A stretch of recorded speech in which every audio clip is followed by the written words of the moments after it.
जय श्री श्याम बच्चों, जितने भी बच्चे सीए फाउंडेशन की पढ़ाई शुरू करने वाले हैं उनके मन में सवाल जरूर आते हैं। नए subjects law, BCR, maths, stats, LR को किस तरीके से मैनेज करना और स्टडी पैटर्न हमारा क्या होना चाहिए। सब्जेक्ट जो है law, BCR, maths, stats, LR कैसे स्ट्रॉन्ग करने हैं। देखिए, मैथ्स, स्टैट्स, एलआर के अंदर जो कोर्स करने का सीक्वेंस है वो आपका बहुत प्रॉपर होना चाहिए। सबसे पहले आपको स्टैट्स के साथ शुरू करना होता है, जिसमें सबसे पहले measures of central tendency and dispersion, फिर कोरिलेशन एंड रिग्रेशन। तीसरे नंबर पे आपको करना होता है time series and index number. इसके बाद जो है आप सीधे आ जाइए लॉजिकल रीजनिंग पे, उसका सारा सिलेबस कंप्लीट करिए। फिर time value of money maths में, and then ratio, proportion, indices and log. ये आपका जो है सिलेबस करने का तरीका होना चाहिए। इसके बाद आप रैंडम बेसिस पे कोई भी चैप्टर उठा सकते हैं, कोई दिक्कत नहीं आती। लेकिन पहले स्टार्टिंग में आपको ये चैप्टर्स करने हैं। आपको सिर्फ और सिर्फ आईसीआई मॉड्यूल के क्वेश्चंस एंड उसके एग्जांपल्स के ऊपर फोकस करना है, और जो भी चैप्टर आप करते जा रहे हैं उसके टेस्ट पेपर जरूर करिए। और ये आपकी बहुत ज़्यादा ज़रूरी इसलिए भी हो जाता है ताकि आपको ये पता लगे कि आप राइट डायरेक्शन में जा रहे हैं या नहीं जा रहे। इसके बाद दिक्कत आती है लॉ बीसीआर में। देखिए, लॉ बीसीआर को पढ़ने का तरीका क्या होता है। जैसे आपने सपोज फर्स्ट टॉपिक शुरू किया, जैसे इंडियन कॉन्ट्रैक्ट एक्ट में फर्स्ट टॉपिक आता है ऑफर। आपने उसको पढ़ के आपको उसको लिखना जरूर है। एक सेपरेट कॉपी बनानी है जिसमें आपको हर टॉपिक जो है एटलीस्ट फर्स्ट जो इंडियन कॉन्ट्रैक्ट एक्ट है उसका हर टॉपिक लिख के प्रैक्टिस करना। अब कैसे लिख के प्रैक्टिस करना है, सपोज आपने ऑफर का टॉपिक पढ़ा, पढ़ने के बाद आपने उसमें लिखा। लिखने के बाद आप कंपेयर करिए कि कौन सी चीजें आप लिख पाए और कौन सी चीजें आप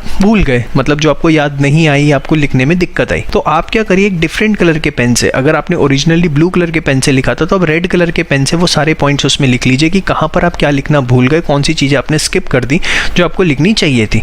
तो जब आप इस तरीके से टॉपिक टू टॉपिक बनाते जाएंगे, और ये एक सेपरेट कॉपी होनी चाहिए जिसमें आप राइटिंग प्रैक्टिस कर रहे हैं, मतलब जो भी आप सीख रहे हैं वो लिख के आपको प्रैक्टिस जरूर करना है। अब इससे क्या होगा कि जब आप रिवीजन करेंगे तो अपनी उसी कॉपी में से आपको रिवीजन करनी है। उससे आपको पता रहेगा कि ब्लू कलर से जो लिखा हुआ है वो मुझे बहुत अच्छे से याद था, जब मैंने याद करके अच्छे से पढ़ करके उसे लिखा तो मुझे याद आ गया था। और जो दूसरे कलर का पेन है वो मेरे लिए दिक्कत करता है, तो मुझे उसको ध्यान से देखना। और याद रखिए कि आपको इसमें लॉ के अंदर रेगुलर रिवीजन जरूर करनी है। हर 2 से 3 दिन पे जो है जो भी आप लिख रहे हैं इसको रिवाइज करते रहिए, नहीं तो आपको दिक्कत इसमें फेस करनी पड़ेगी। ठीक है, तो ये लॉ बीसीआर को पढ़ने का एक एग्जैक्ट तरीका होता है। और इसके अंदर सबसे पहले वही Indian contract sales of goods act partnership LLP company, इसी तरीके से आपको करना है। अब स्टडी पैटर्न क्या होना चाहिए। जनरली कायदे से बच्चों को 2 सब्जेक्ट्स एक दिन में पढ़ने चाहिए, एक सब्जेक्ट प्री लंच, एक सब्जेक्ट पोस्ट लंच। याद रखिए, अगर आप चाहते हैं कि आपकी पढ़ाई का आउटपुट बहुत अच्छा रहे, मैं हर सीए के बच्चे को एक चीज़ ज़रूर एडवाइस करता हूँ कि सुबह 3 बजे से लेकर 8 बजे का टाइम आपको पढ़ाई का नहीं छोड़ना है। सुबह 3 बजे से 8 बजे जो 5 घंटे होते हैं, इसके अंदर आपका आउटपुट जो है 1.5 से 2 गुना होता है। मतलब अगर आप 5 घंटे पढ़ रहे हैं तो लगभग आप मान के चलिए 8 से 10 घंटे की स्टडीज़ इस टाइम में हो जाती है। और फिर रेस्ट ऑफ द टाइम आपके पास है ही, जिसमें आप आराम से थोड़ा बहुत सोना भी चाहें तो 1 घंटे सो भी सकते हैं। लेकिन आप पूरी सीए के दौरान ये पैटर्न बनाइए कि 3 से 8 आपको मॉर्निंग आवर्स में पढ़ना ही पढ़ना है। आईसीआई मटेरियल के क्वेश्चंस पे ही फोकस करना है इनिशियली। ज़्यादा से ज़्यादा प्रैक्टिस जो है वो राइटिंग में करिए। जो टेस्ट सीरीज़ है उसमें रेगुलरली अपीयर करिए। अगर आपके कोचिंग में टेस्ट सीरीज़ होती है तो अच्छी बात है, नहीं तो हमारी वेबसाइट eScholars.in पर अलोन टेस्ट सीरीज़ भी अवेलेबल है।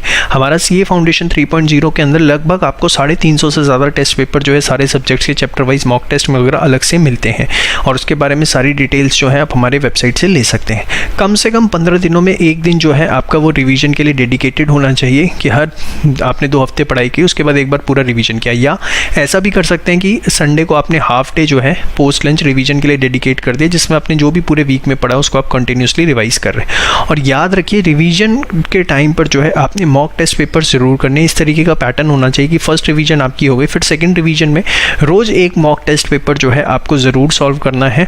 उसका तरीका इस तरीके से होना चाहिए। तो ये जो क्वेश्चंस जो सबसे ज़्यादा बच्चों के मन में डाउट आते हैं, इस तरीके से आप पढ़ाई करेंगे तो कोई दिक्कत नहीं आएगी। इसके अलावा हमारा ये जो चैनल है सीए फाउंडेशन ग्रूमिंग एजुकेशन, ये एक्सक्लूसिव चैनल है सीए फाउंडेशन के बच्चों के लिए, जहाँ पर कोई भी आपको कोई भी दिक्कत पढ़ाई के अंदर या किसी भी तरह की कोई भी प्रॉब्लम सीए फाउंडेशन में आ रही है, आप हमें कमेंट बॉक्स में लिख दीजिए। उससे रिलेटेड जो भी वीडियो हमारे चैनल पर होगा उसका लिंक आपको प्रोवाइड कर दिया जाएगा। इसके अलावा हमारा टेलीग्राम चैनल है सीए फाउंडेशन ग्रूमिंग एजुकेशन का, उसे सब्सक्राइब कर दीजिए, सो दैट कोई भी लेटेस्ट अपडेट, अमेंडमेंट या कुछ भी आता है तो उसके बारे में आपको सबसे पहले जो है इंफॉर्मेशन मिल सके। जय श्री श्याम।